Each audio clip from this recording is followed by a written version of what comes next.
Hello, folks. Welcome to Debuff the Star Citizen Report. And have Thamin here. As usual, host. You're supposed to have Memo this week, but couldn't make an appearance. And I'm Woopnyo. How's it going? all right. Thanks all for joining us again here as we talk about Star Citizen and the latest news. And I was worried we weren't going to have quite as much news. Things were getting so quiet after the Austin crew moved. But they did come out with a few nice things for us to discuss here. At a glance, we're going to discuss a little bit. They're showing some of the works in progress for the Freelancer and the Cutlass. We're going to talk about some of the player voted systems that are currently the stretch goals are being made and the next one's coming up, as well as some stuff from Wingman's Hangar and a few interesting questions from this week's 10 with the chairman. They all look like very good topics right now. Yeah. And let's see. I think a couple things that I wanted to bring up for, even though mostly I was going to talk about the works in progress, I think there was a couple 10 from the chairman questions which I thought were really big and really worth kind of like putting up front here.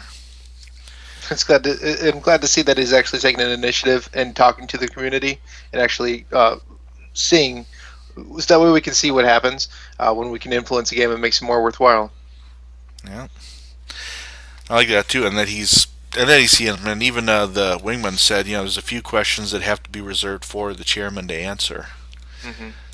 All right. So, one of them he talked about that I thought was very big was for those that are going into the uh, mapping, like if you get a Pathfinder 300 or you're out there trying to look for the exploration, basically. And so many people, when they're like the exploration, a big drive has been to locate the next big jump hole or jump point, and that. And he did say, there's a lot more to it than just that. Well, everybody wants something named after themselves. You want to go out and find the next great big thing. Oh, look, I found this and all these planets, and yeah, everybody wants that. But he's saying that it's procedurally made, and they also made it themselves. So there's stuff that's hidden in there that you're going to find in the regular places, like along the trade routes and in the main systems, anyways. So you can find exploration in little tiny bits, or you can find exploration in the huge universe. Yeah. There's no limit to it so far. And he did say even well-traveled space systems are going to have still these vast unmapped areas. Mhm. So who knows what we can find out there. He It's pretty talked cool to to find out. yeah, and the example he went into too was the mining and resources. You Hmm. know, that'll be good. Probably yes, less glamorous, but you know, helpful definitely to Everyone your guildmates. everyone needs resources. In EQ2, there were nodes that you had to go over to, and it would change different positions, but it was always in the same area. But in something like this, it could be the same idea, but they're also saying it could be interdispersed throughout the entire area that you're going to be in. So you're always going to be moving no matter what. Yeah. And I think it'd be thing that he didn't mention, but I bet I wouldn't be surprised is all the other little stuff like derelict spacecraft was mentioned in the past, finding Hmm. stuff like that. And then he did talk a little more specifically about plotting these jump points because someone was kind of asking how it would work. And he says it plans to be a lot of fun, very scary, and very risky. That's so vague. So vague. And it seemed like the example he was most using was like a surfer riding a wave and just trying to ride it just right. And he Yeah, says if you mess up, you could explode or you could be thrown anywhere in the known universe. it's so That could be the random. surprise. And he did What I say for. Oh, sorry. Yeah. sorry, I was going to say what I'd like to see the explorers be able to do is actually make jump point entries and exits, so that way you can trade skill one point at it and then travel someplace and actually make your own custom gates where you want to go into and where you want to come out. You can have your entire guild, your friends do that, but then as soon as somebody else finds it, they're going to use it too. Yeah.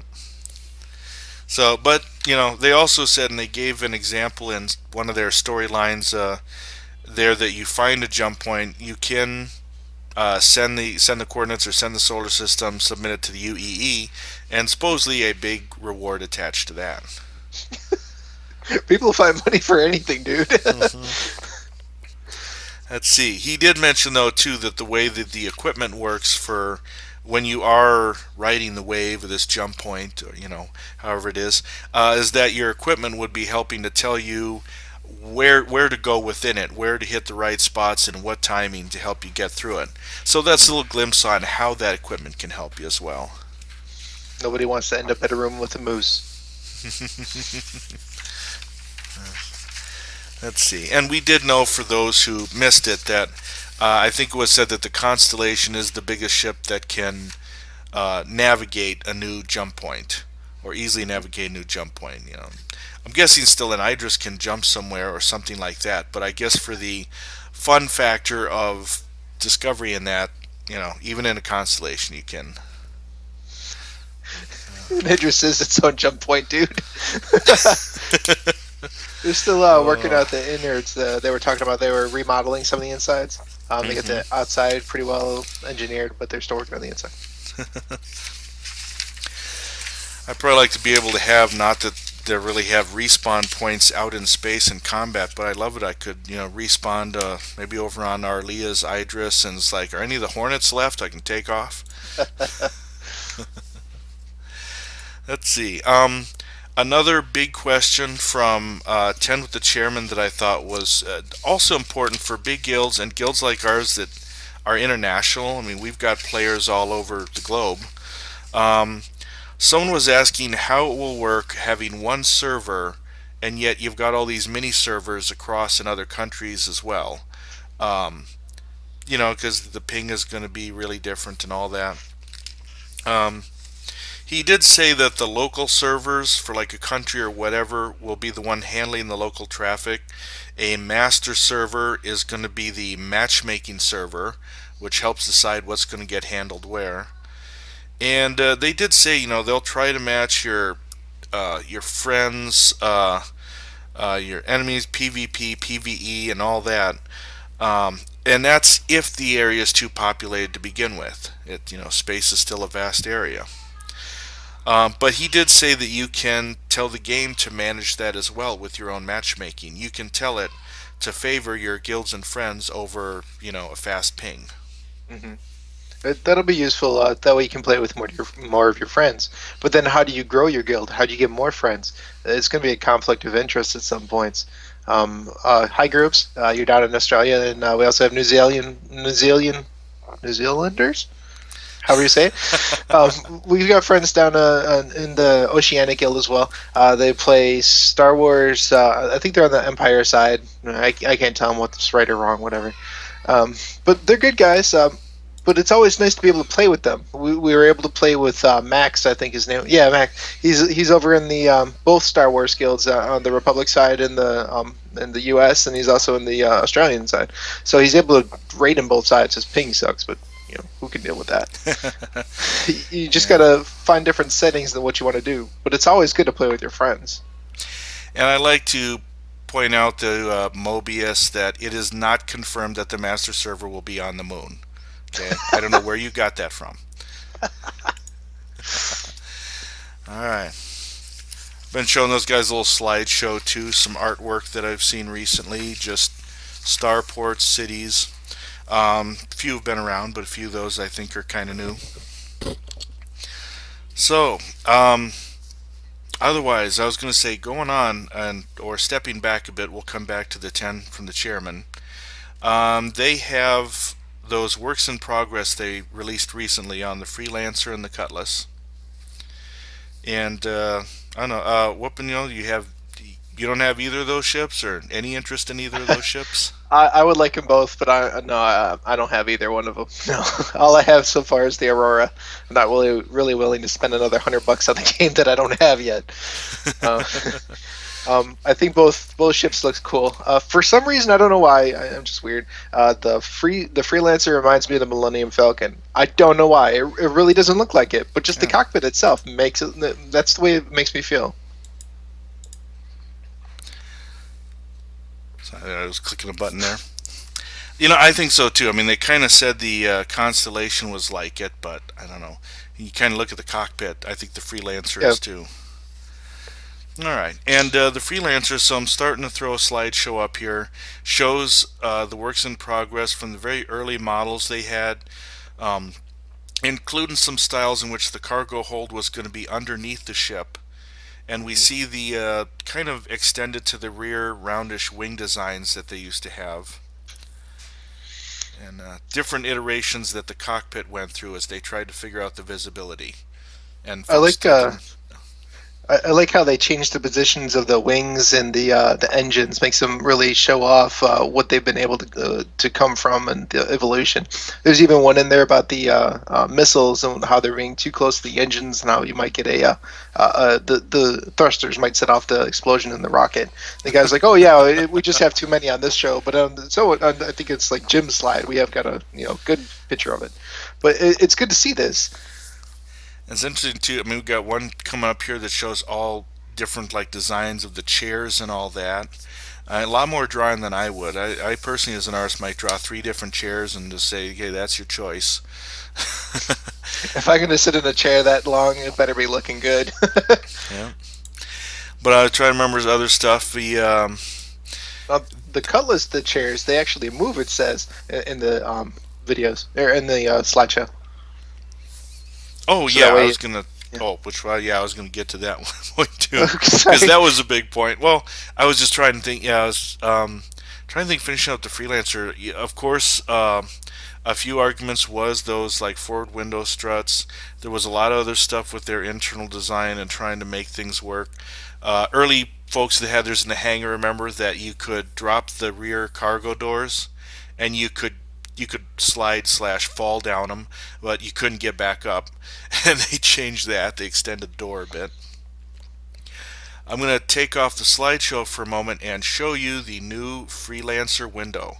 This was announced too, some upcoming changes. So we are finally going to get those struts out of the front and off to the side. Now someone may complain about peripheral vision, but at least they're not in front of the pilots anymore. It was even cool to see how they worked on the landing gear and how you're going to get in and out of the ship as well. That the lower section, you're able to walk up the stairs now. Before it was like on the side. A little Oh door yeah. would open up the side and the little stairs would come down. I like this version better, but that's just me. Yep, I like that too. I'm also looking forward to the variants, so I'll probably discuss that more in a moment. I'm going to go ahead and start the Cutlass slideshow. Mm. I really like the different paint jobs that they had for this one. The skull and crossbones is awesome. Oh yeah, I even just like love it. right from the start, the earlier ones, the engine's looking well. You can see two main pictures that'll come up, and on one of them, the engines are already looking like skulls, and of course, that's the way Chris Roberts decided to go. And the landing gear in front. First, I didn't quite understand what that was, but then they show you how they're able to extend and retract both ways, and how it looks against the wing and things. That's really awesome. Yeah, I thought that was actually a pretty neat design with the wings too. I mean, almost a little bit Tie Fighter-ish the way they Hmm. look, but definitely different from any of the other ships I've seen modeled so far. I think it's a little bit like the Aurora. Then that it'll have the high capacity and at least one person flying. But it's good to see that the pirates are going to have another couple sets of guns and a bigger cargo area as well. It's a Yeah, nice they little medium vessel. and they put in the design notes, especially as they were getting near the end. Was like, hey, wait a minute, we say this is with the dogfighter with a little extra cargo capacity. He said, did Mhm. we lose that in the scale somewhere?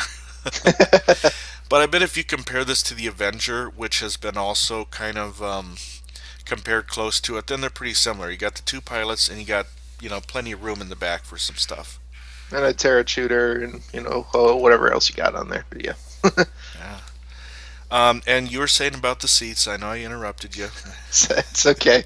That's really cool how you're able to pick who's going to be pilot, who's going to be gunner, and the seats are off to the side, and you sit down and it moves in position. That's pretty sweet. hmm And we even saw in one of the notes too. What if the guy in the back needs to get out and go in the back for something? And they were saying, don't worry, the seats are already like separated, so the guy in Hmm. the back can do that. Still no mention on what if the pilot wants to go back and his co-pilot doesn't want to agree. Well, on the Apache gunships, things like that, the pilot's in the back and the gunner's in the front, so that way the gunner can aim and shoot better. So if the co-pilot, if the gunner wants to stay there, that's fine. But if he wants to get out, then they're kind of defenseless. What's the pilot gonna do? Yeah, I think that'll be interesting too to see how they decide to do that with both the Avenger and with the Cutlass, because I know with the Hornet, the front seats can do everything. The back seat you can even throw a prisoner. So Oh they've wow, already gone kind of backwards to the Apache. Um, I guess we'll have to see what they do with the Cutlass there too. yeah, yeah. I don't think pirates take prisoners, but hey, All right, I'm gonna cut off that cool slideshow here. Um, and it'll be interesting to see. They already confirmed that the Cutlass is the next thing that we are going to end up seeing in the hangar. They didn't give, I don't believe anywhere they gave like an exact word on when, just that the Cutlass is going to be the next one. Uh, and another one that they mentioned, I'll go this because I'm thinking as long as we're talking about the Freelancer, after the Cutlass, he was a little more open, but he did say that the variants of the Freelancer are being worked on, and that could be one of the next things, depending on what they're working with some of the others. hmm And I'll be interested to see that too. It's like what variants might there be? At long distance spacecraft. Um, it I could all mean, just be it's fuel storage. maybe so. They've had, they've already kind of designated it as a hauler, a rather cheap hauler compared to the Constellation. But I can see the Freelancer being an explorer as well, deep space explorer. Um, Mining, maybe. I'm trying to think of what variants might come up with that ship. And I think the Constellation could have some pretty similar variants. I mean, the Constellation has the advantage of things like the Snub Fighter, but I know I still kind of treat them the same way as they started off as haulers and long distance and such. Be interesting to see if they come up with a variant one that's widely different from the other. Well, when you first make it, its utility. You can come up with a specific idea for a vehicle. I'd see that in like the Avenger and the Super Hornet and things like that. But like they even show later on, they're going to make a Ghost one and one that can as a tracker. So everything has its own possibilities. Not everything is a written book. Yeah. And it did make it nice too, where you can pick all sorts of stuff in the store. You could have a gun heavy Hornet and still try to put that stealth skin, maybe cutting down on the heat signature a little bit. I still like the different paint schemes. It's good to see like what they can be when you buy them. Instead of like having four or five ships and you got all the different you pay $10 for the such and such skin and you don't know what it even looks like yet. Yeah. And we did see too another little detail in those Cutlass picks is they had some early on that was like some of the old military jets. It would have like the teeth and the eyes up by the a little close to hmm the nose. You saw the B-2 bomber and the Warthog. Yeah. Yes. Let's see a few other things since I was kind of touching on it. Aside from the Cutlass and the variants of the Freelancer coming soon, the other big things they're working on, he said the Idris Corvette has seen the most development time and internal redesign. I'm not surprised with the size of that ship. So that's another one that may see the light of day soon, but they've been working on it a long time. And the Caterpillar is undergoing its design too, so that could be another one that rolls out sooner rather than later. I don't like the way the Caterpillar looks. I mean, it's cool Tis, and it's long and it looks like a mining vessel or a transport ship to me. That's fine. But yeah, I thought too, and kind of. Well, plus the one thing about just having the cockpit on the side, like the Millennium Falcon. I that's mean, true. that took a little getting used to on the Millennium Falcon. And Which way's the front? What the? Oh, so I think we'll go in here and discuss some of these player voted systems. And again, another thing that's wonderful about this game, they ask their fan base, and their fan base is writing the lore, helping develop this game too. I didn't quite understand it at first. You're making a pledge goal to add a new system to it. Hmm. Okay.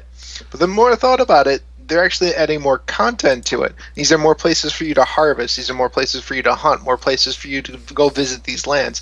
Now, I'm not into the lore that much. I don't really care because I'm going to fly around and I'm going to crash anyways. But it's nice to see that they're giving us more areas, more places to be. It's not just going to be one jumbled piece of whatever. They're actually thinking about what they're going to put into the game before the game comes out. See, I was going to go over some of the ones here. One that we've already unlocked, 36 million, the Tampa System, and that one has a massive central star that has collapsed into a black hole. And since I have in some previous space game flown into a black hole at least once, forget the insurance company. I'm going to have to at least give it one more try. It's just, you know, Everyone's going to get trapped once. It's okay. Everyone gets one. it's like even if the bug knows that's an electric light there that's gonna go in. No, I'll just turn on my afterburners. I'll turn around. I'll be fine. And apparently it started some discussion too because they were gonna say with two planets slowly falling into the black hole, and then apparently some of the physicists that are following the game said no, planets wouldn't really fall into a black hole; they would orbit it. I guess just like a star. Well, Apparently orbit is that's always being a told. an orbit is a fancy term for fall. So I know. An orbit is falling anyway, so yeah. yeah. All right. Our next is going to be a 37 million, the Tanga system. And that one was, I think folks asked for a stellar graveyard. And yeah, I think this was one that exploded into a nebula, so it was a habitable zone. Let me try to think here. Is that the Life. one where they found life on it underneath the ice? Oh, that's the next one. Oh, But they did say life spoiler began alert. to emerge and was reaching a primitive state when the star collapsed and freezing the planet and blasting the atmosphere away. So it doesn't mention anything as far as if there's been any habitation. We'll probably hear a little more once this one actually does become a stretch goal or achieved goal. But Mhm. yeah, I don't know. I envision something different with Stellar Graveyard, but yeah, Well, it's a dead planet. You really can't have anything on it without an atmosphere. Prove me wrong. yeah, If there's nothing there to protect the life on the planet from everything in the solar system, there's not going to be any life on there. yeah. That's a graveyard. I don't know. For me, I'm still thinking a graveyard of ships or something would be awesome. Yeah, like in Mass Effect 2, when you go to the center of the universe and he has all those ships there. Yeah, that's what I'd like to see too. But of course, All right. And I'm with Mobius though too, as far as like a planet would slowly be ripped to pieces if it got close enough to a black hole. I I've always been of that opinion too. So I don't know. Supposedly this is coming from physicists. I haven't seen their credentials. the math works. Let's see. For the $38 million goal, the only other one that we know of right now, that's going to be the fully aquatic planet, the Kanos system, and like you were saying, yeah, Isn't that the one where the humans were trying to colonize, and then they found organic life growing on it, and they're like, "Oh no, you can't do anything. Oh no, we already live here. Don't we like deserve the right to live here?" Yeah, okay. yeah. So it still sounds like yeah, terraforming attempts have been outlawed, but Yeah, human population has been consolidated into a single arcology to minimize their impact. I'll give them an impact. But it makes me wonder because I don't know a water world. I still imagine where are the speedboats in development? Let's take those out there. Like to check that. Let's see. And there was another one that was released, not as a stretch goal. It was just some lore that was released recently. Magnus 2 with a capital Boreas, the terraform center of the system. And I'm trying to remember going back to this. If this is, yeah, this is where Drake Interplanetary got its start. And it sounds like it's a rather, that it's industrial but shady. Yeah, they even say the result is an interesting place to hunt for questionably legal ship repairs and upgrades. Cutlass 2? Yeah, I think even if even if my characters are flying as citizens, the straight and narrow, that's worth a look. Of Go course. check it out. Buy anything on the black market. Yeah. Man. Let's see. All right, and then it just kind of gets into there's a few notes from Wingman's hangar and get to the rest of the 10 from the chairman. Um, that obviously now that the Austin office has moved into their new space, a lot of new jobs have opened up at Cloud Imperium. So, if we have any guildmates too interested in getting into there, put in your applications. Might have to go in disguise, though. I think I'll I'd be love really to cool sign up with for it. that. I don't know what I could really contribute though, but let's I'll be see. the crasher. Yeah, play test how quickly this ship can turn in an asteroid field. Not quick enough. What are all these red dots on my screen? Oh, those are things killing you. Oh. Found Vanu Space. Shields recharge over time. That's not really a surprise from the old Wing Commander series. It did say depending on your technology, what shield you're using, some will recharge faster than others. Also, shields that are already low on energy from getting hammered are it's easier to pierce them, as well. It's not just the low energy. Things can get through that much better. Right. That holds true in most games. I'm okay with that. All I would right. still like to see when you blow off a wing or some kind of module to make the. I want to see them like spin out of control when I shoot them. I want to see Oh them yeah. the pilot panic because he can't turn left anymore. It's gonna be awesome. That'll be interesting. And I'm going to answer on our live Twitch stream here, Dark Raven, who said, "Run to the red dots. They are your friends." Since there's so much Star Wars influence in the game, I'm going to quote, "It's a trap." Red dots are healing orbs. Great. Oh gosh. We will see organizations before the dogfighting. He did say that. He also mentioned it sounds like some are already being alpha tested, though it sounded like that was a little internal alpha testing. It's very limited, but so we should see our organization being able to set that up before the dogfighting. Well, there was a page about it earlier, I think last year, where it showed like 9 or 10 different organizations that you can be in. Like one was the crime syndicate, the other one was like, it reminded me of paladins, like people Mm. with religious beliefs, zealots and stuff like that. There's corporations. There's like 10 different things. So people are getting set up for this game. I'm both excited Yeah. and scared because I'm going to die a lot.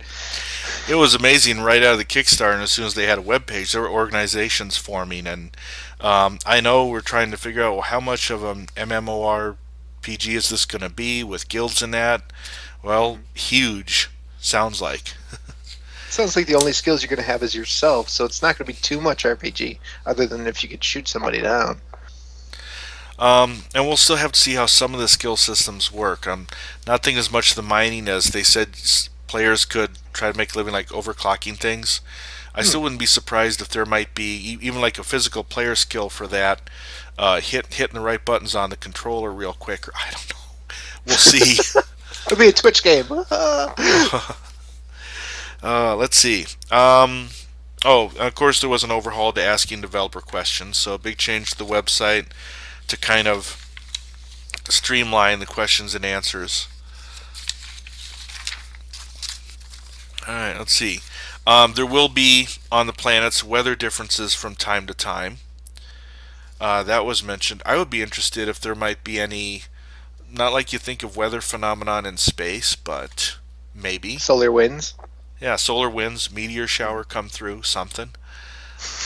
That sounds dangerous. Yeah, but like I say, that's not confirmed. They confirmed those weather differences on the planets, and that of course got my imagination going. Well, then Um, it'll give us a purpose to get off the ship to see what's going on. yeah. Landing in the Sol system, which is Earth system for those that don't know Sol. But yeah, they said that there are several landing zones planned and can always change in the future, but they didn't say specifics. So we don't know if there's a moon base or a Jupiter base or anything like that. Thinking Oh, of humans, there's probably going to be one on a couple on Earth, one on the moon, one on Mars, and like three out in space. yeah. Whatever. To a few things in the chat here. Yes, I believe it's the Canadian office that's doing the organization module as well as some other things. Mobius, we don't have to worry as much about a guild leader jumping on the name because we're already on the forums. They said that they're going to be really hard on copycat guilds. They're going to refer to their forums to see who should have what guild name if there's a, you know, if there's a argument over that. So it's not actually something we have to worry about because we've been on their forums for a while. Oh, here was a funny note here from Wingman's Hangar. They had Germany was asking, what is the Tiger Streak? Tiger, Streik. Apparently, it meant something more like Tigers on Strike or Tiger Stop. You know, we've heard RSA's been a little bad with their foreign languages, and the German crowd I think's been most vocal on that. So, Ich bin ein Berliner. I am a jelly donut. What? so yeah, I think they meant to mention something more like Tiger Claw or Attack Tiger, but they're definitely going to have to kind of work that out. I've heard them in the past think that they got their translation out of Google or something.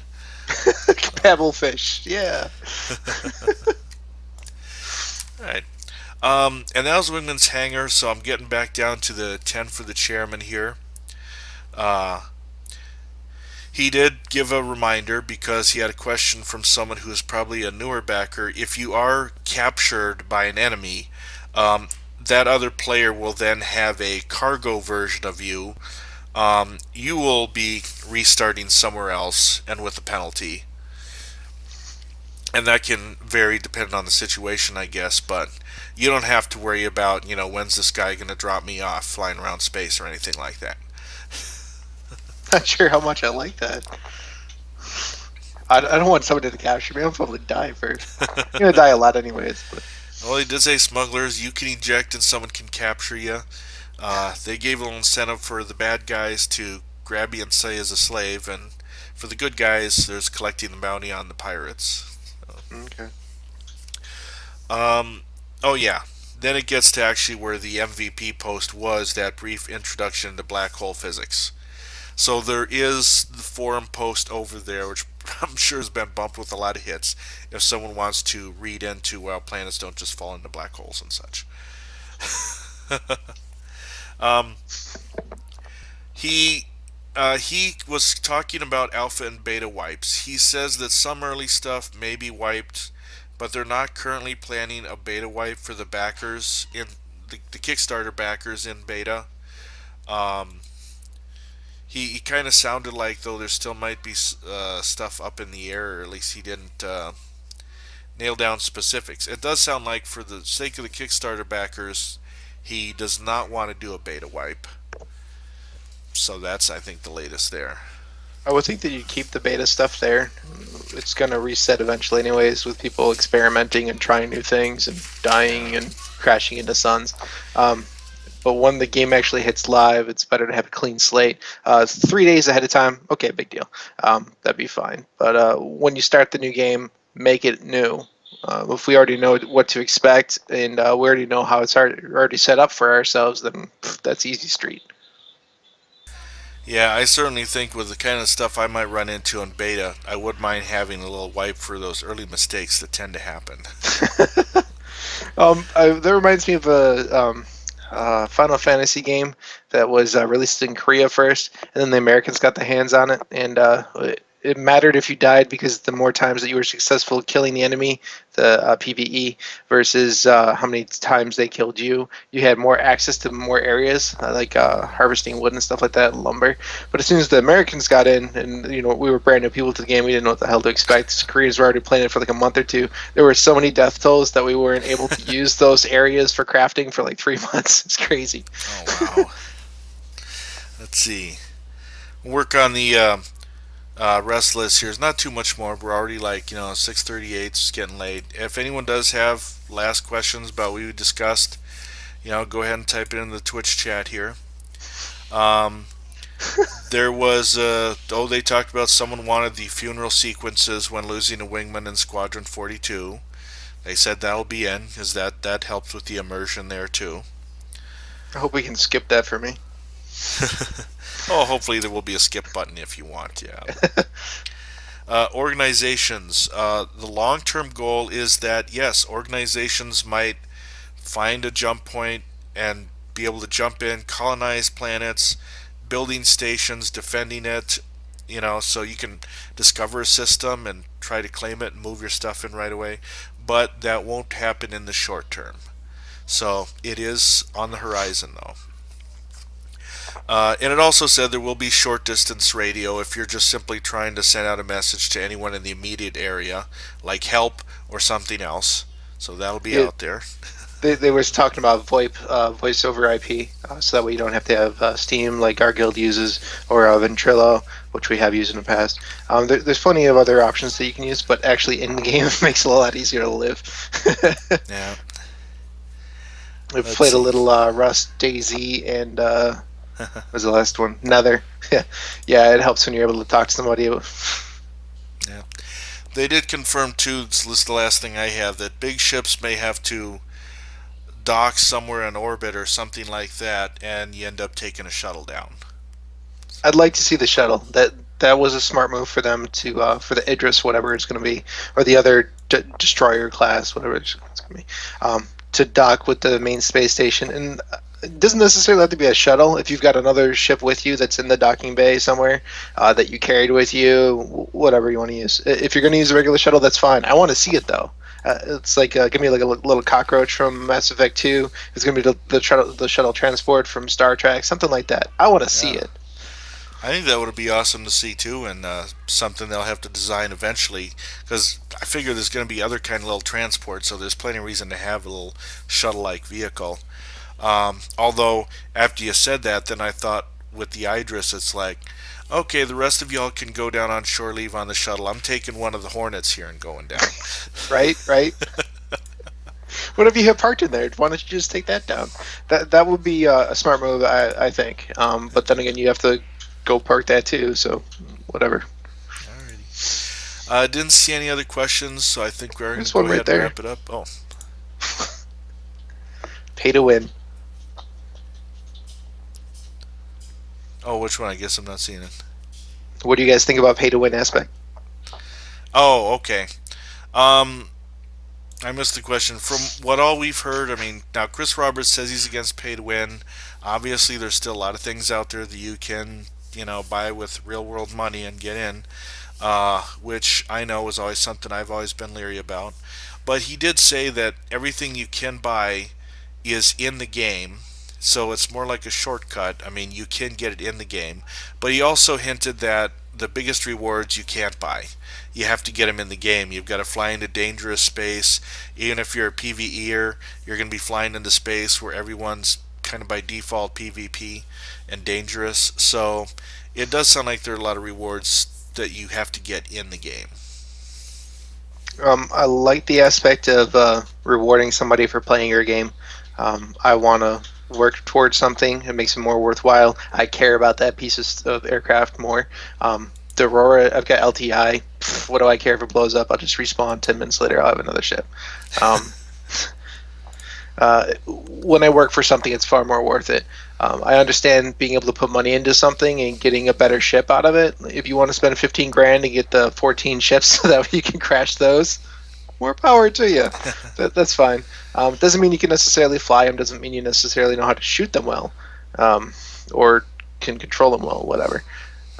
Everything has its price. I like to put my time into something in order to earn it. Although there's some things that are just worth buying. Whatever. Yeah, I think the same thing. Even Trollolol, I might have messed that up. Yeah, it says, "Is there really a way to win the game?" And I agree, because I mean it can give you an advantage, but they've already said it's going to be the pilot skill, Mm. uh, or you and your friend's skill if you bring them in. But it's hard to say that a whole lot of money is like someone goes out and buys their level 60 character for some other game. That's going to get you anywhere. Yeah, that's been done before. All right. And someone, Get another one. oh yeah, and Mark Calamere, as far as playing the game as a lone wolf or is much easier to play with a big squad, I still imagine now, the more we know about it, it's going to be helpful to have your friends and fulfill different roles. You can have those that prefer to play the cargo ships that might not be into PvP, but then you've got other guildmates that can fly escort with them for whatever shows up.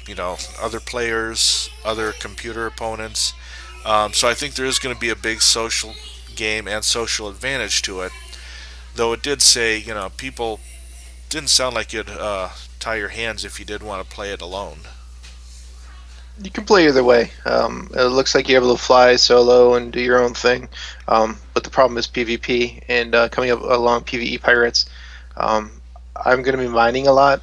I'm going to be going out to try to get gas, whatever it's going to be. Researching and getting derelict ships out there. But at the same time, I'm going to try to cover my ass with my own guildmates. I'm going to pay them to cover me and get their ships upgraded along with mine, so that way I can haul more gear and warp faster, while everybody else just dogfights and keeps me clear. That's the way it's probably going to work for me, unless I decide to grow some balls and get some good fighter ship and practice well enough. I did play a lot of helicopter in Battlefield 2. I was decent at it. Battlefield 3 had a co-op mission that was strictly helicopter, and I did okay with that too. 4, no, not at all. Yep, and the question was brought up in the channel here. Yes, you can have wingmen as escorts, so you can also pay for NPC crew and NPC escorts. So that does play in as well. So it doesn't totally alienate the solo player who, could probably use some of those aspects, or. Uh, so I can imagine too. Even if you're like a solo player, you'll find spots to kind of sit in. Even and computer players, Chris Roberts even said, don't underestimate them, because if anything, a computer can be made to fly those spaceships a lot better than a human pilot. The computer does have a skill. That's why they're trying to shoot you down too. Yeah. So Right. it doesn't really matter. Just as long as somebody's shooting around me, I'll try to keep them away. All right. I think, given by the time there, that's about when we're going to have to sign off here. So again, thanks everyone for watching and for joining us here. Again, I've got our the Grievance Guild, Robert Space Industries as well down there. Feel free to join us, and we broadcast every 2 weeks at 6 p.m. Central Standard Time on Saturdays. So I'm looking, here I'm trying to find a date on the calendar. So the Today's the 11th. Oh, and the 25th will also be our next broadcast, and I'm also realizing a lot of Grievance stuff going on after that, so definitely a shorter broadcast there too. What else are we doing? That's the State of the Guild address. Oh, Later okay, that we can't night. talk over So, and then a council before that. So we will have time for a show, but it'll be a quick one. All right, folks. See you in the verse. Thanks, guys.